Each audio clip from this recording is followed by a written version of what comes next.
Maple candy, the candy that breaks the mold. Maple candy, the candy that's not moldy. Let's see, we need one more. This candy is so good that that one's the same as the other one. Hold on, let me Google something. When life gives you mold, make penicillin? Maple candy, the candy that keeps the ladies coming back for more. I mean, that's not too weird, is it? Or will it get people to stop watching? Welcome to another episode of High Sugar Content, where today I'm gonna show you how we make maple candy. The ingredients for the soft molded maple candy, Maple Dude style, are only one ingredient. You need pure maple syrup.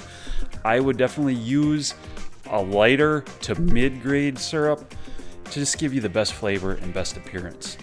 You want maybe a little bit lighter color to that candy. So in addition to the maple syrup, the only thing that you will need is a silicone mold. You can find them online. Otherwise, I do sell them here at the world headquarters.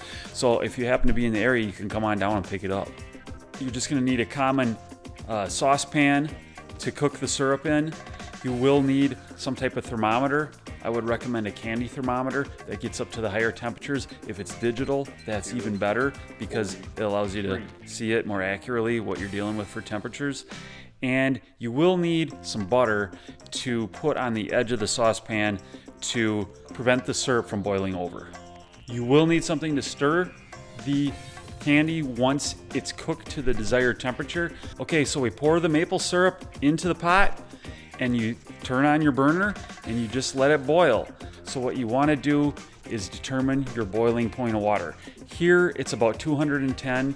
I have this convenient, really cool boiling point indicator device, and that shows me that it's 210 here.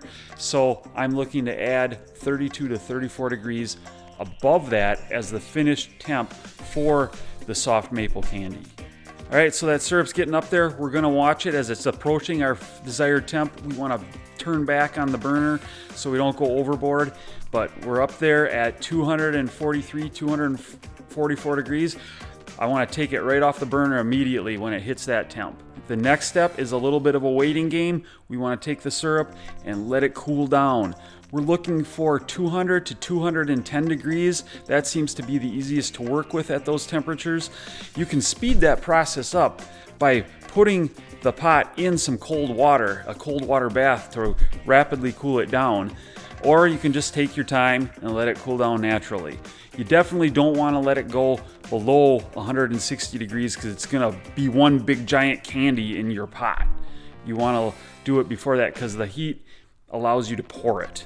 Okay, we're down at around the 200 degree mark now. So now the next step is we want to stir it. So to stir the candy, I use this wooden paddle.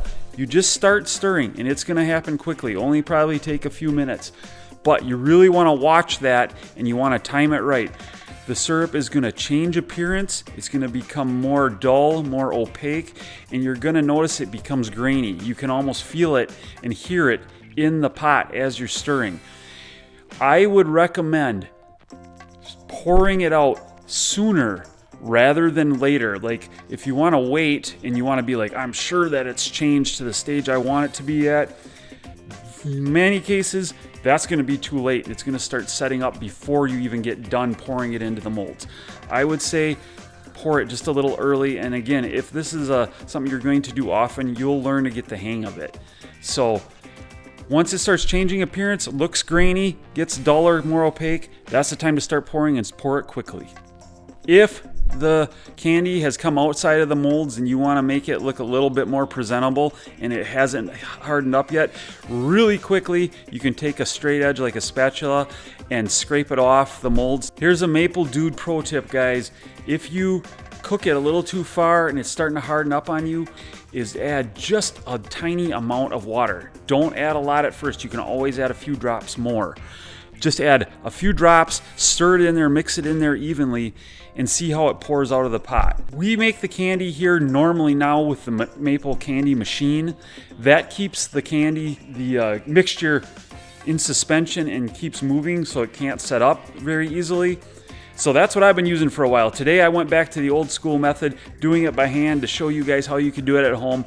This wasn't my greatest result. I hadn't done it this way in quite a while, so it set up a little bit fast for me, but you get the idea of what I was trying to do here. Lastly, after it's in the molds, you gotta let it cool down. It should only take about 15 to 20 minutes.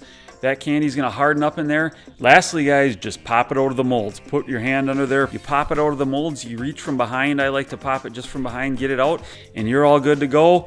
And you've got your maple candy treat for your family and yourself to enjoy. Thanks for watching this episode of High Sugar Content, where I showed you how to make maple candy, the candy that's really dandy. Have a great week, guys, and remember, always keep it real.